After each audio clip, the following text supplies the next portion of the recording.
Яркое солнце сияло над городским зоопарком, окрашивая его обширные пространства в теплый золотистый оттенок.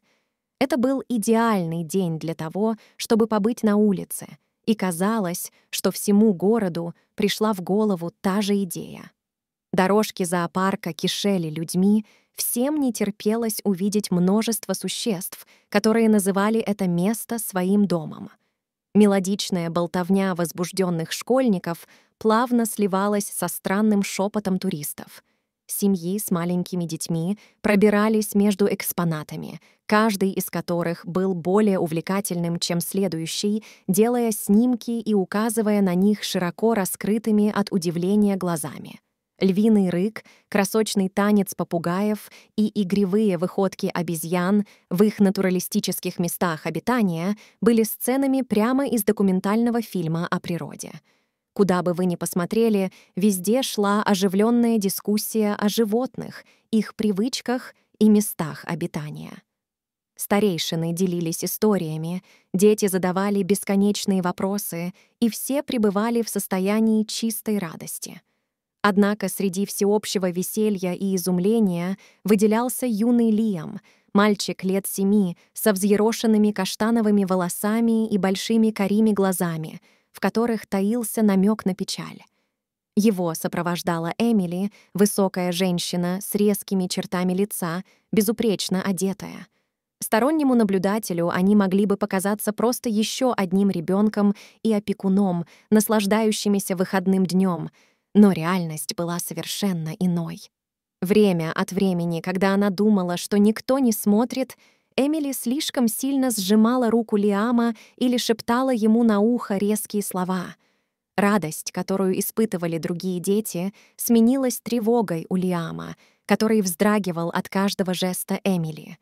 На другой стороне зоопарка, в вольере, спроектированном так, чтобы имитировать густые леса Центральной Африки, сидела Каззи, массивная серебристо-спинная горилла. Каззи представляла собой великолепное зрелище, но в данный момент являла собой воплощение печали. Недавно она потеряла своего малыша из-за болезни, и пустота, образовавшаяся из-за отсутствия ее ребенка, была ощутимой. Она часто сидела в углу своего вольера, вдали от любопытных глаз посетителей, погруженная в свой мир горя. Но сегодня, когда она наблюдала за морем посетителей со своего наблюдательного пункта, ее взгляд остановился на Лиаме и Эмили. Даже в своем горе обостренные инстинкты Каззи улавливали едва уловимые признаки огорчения в Лиаме.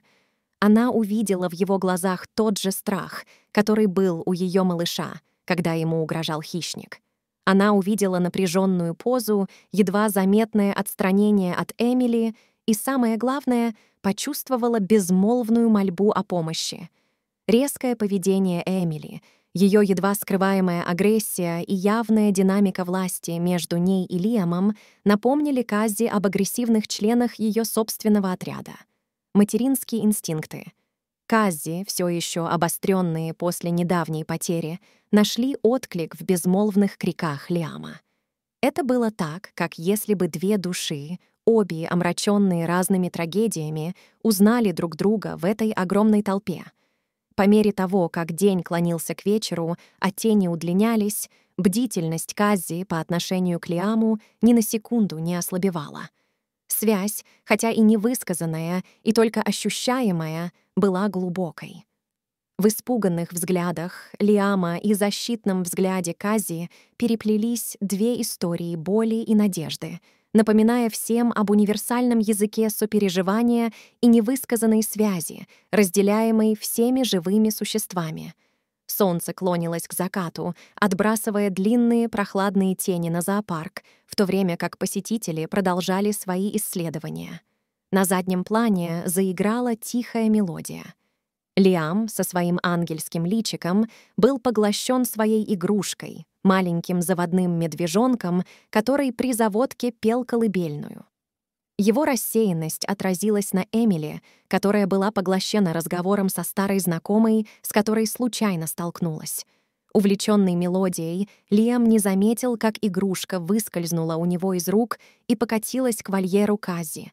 Его невинные глаза расширились от огорчения, и, не раздумывая ни секунды, он бросился к нижней границе, горя желанием вернуть свою драгоценную собственность. Как только его пальцы коснулись игрушки, резкая, внезапная сила дернула его назад. Именно Эмили, наконец, заметила отсутствие Лайама. Рядом с ней ее реакция была мгновенной и чрезмерной. Она яростно оттащила Лиама от ограждения, громко ругая его, заставляя поворачиваться головы и роптать. Каззи, который внимательно наблюдал за этой парой, теперь был в состоянии повышенной готовности. Глубоко посаженные глаза гориллы, которые наблюдали за бесчисленными взаимодействиями посетителей зоопарка, теперь впились в Эмили с огненной интенсивностью.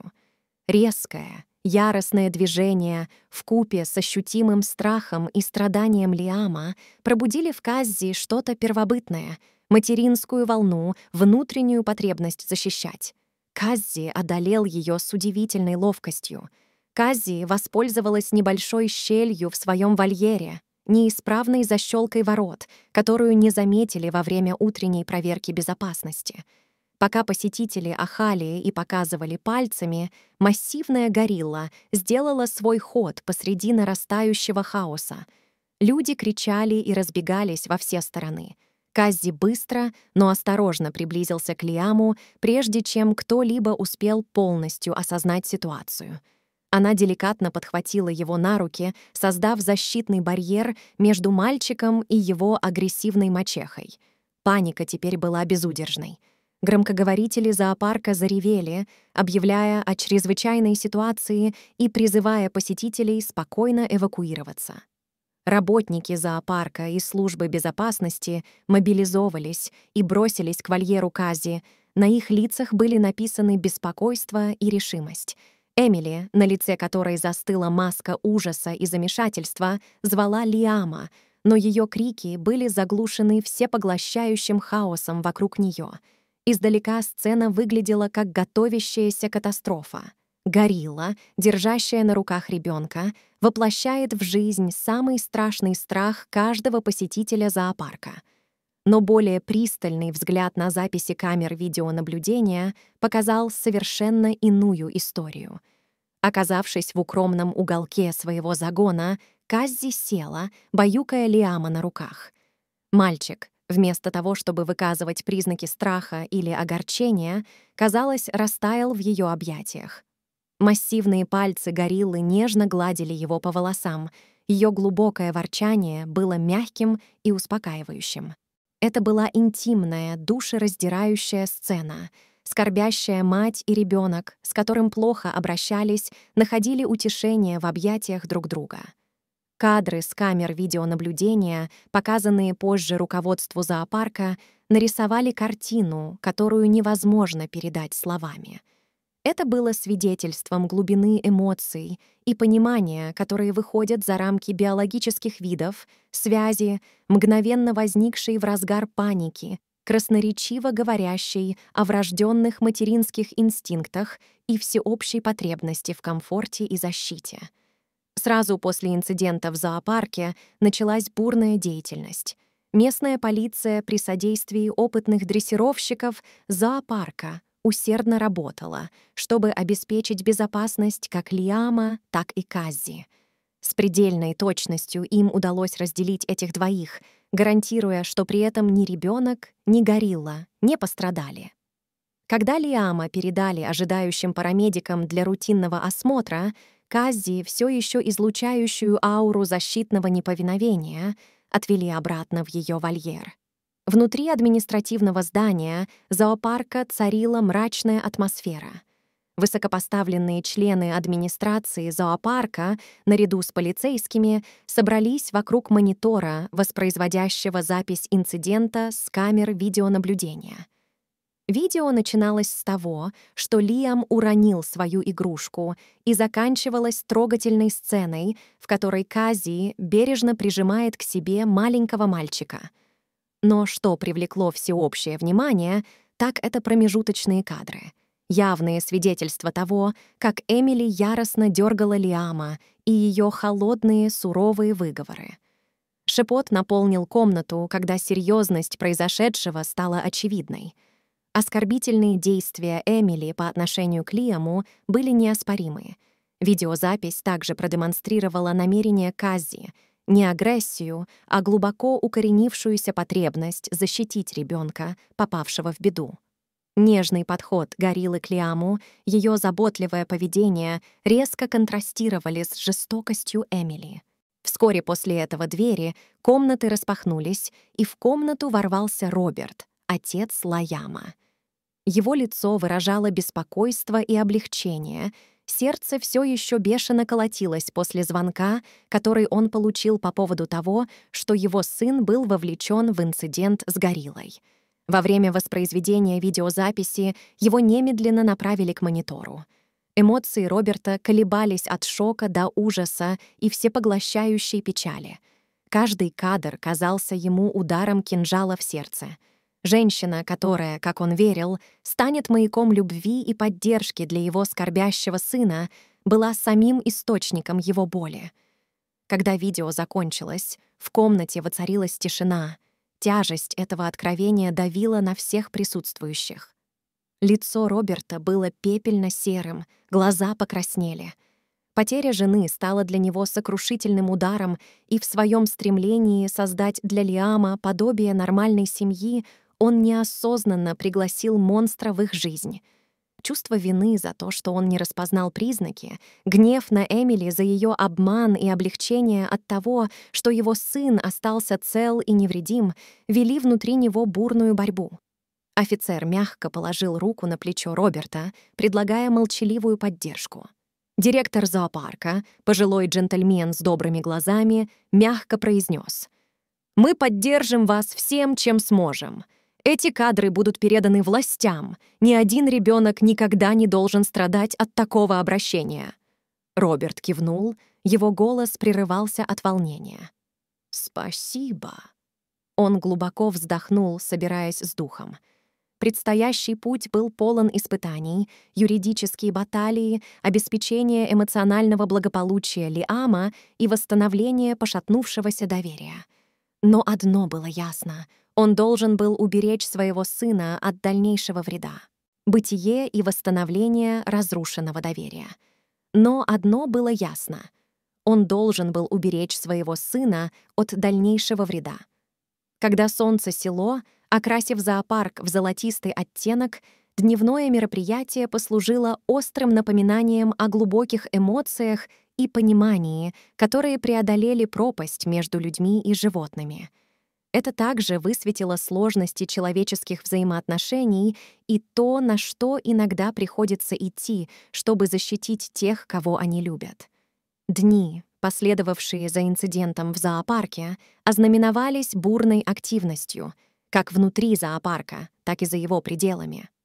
Вооруженный неоспоримыми доказательствами из записей камер видеонаблюдения, Роберт инициировал судебный процесс против Эмили, намереваясь защитить своего сына от нависшей над ними тени жестокого обращения.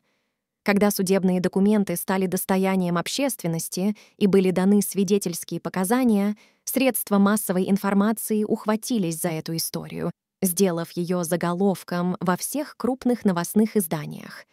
Это была история, в которой сочетались грубые человеческие эмоции предательства, боли и искупления с экстраординарным вмешательством животного — гориллы по имени Каззи. Новостные репортажи и ток-шоу проанализировали записи с камер видеонаблюдения, проливающие свет на нюансы проявления жестокого обращения с детьми. Эксперты обратили особое внимание на признаки, тихие крики о помощи и важность бдительности в защите уязвимых слоев населения. Эта история открыла глаза многим, показав, что иногда самые опасные угрозы исходят не от диких животных, а от тех, кого мы приглашаем в наши дома. По мере распространения новостей вольер Каззи стал эпицентром внимания. Город приветствовал ее как светоч материнского инстинкта, эмблему интуиции, которая выходит за границы видов. По выходным очередь перед зоопарком растягивалась на несколько кварталов. Семьи, активисты и просто любопытные люди ждали возможности увидеть гориллу, которая изменила траекторию жизни маленького мальчика.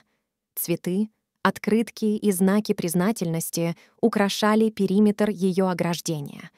Зоопарк, воспользовавшись этой возможностью, инициировал информационные кампании по сохранению дикой природы, направив возросшую активность и внимание на благородное дело.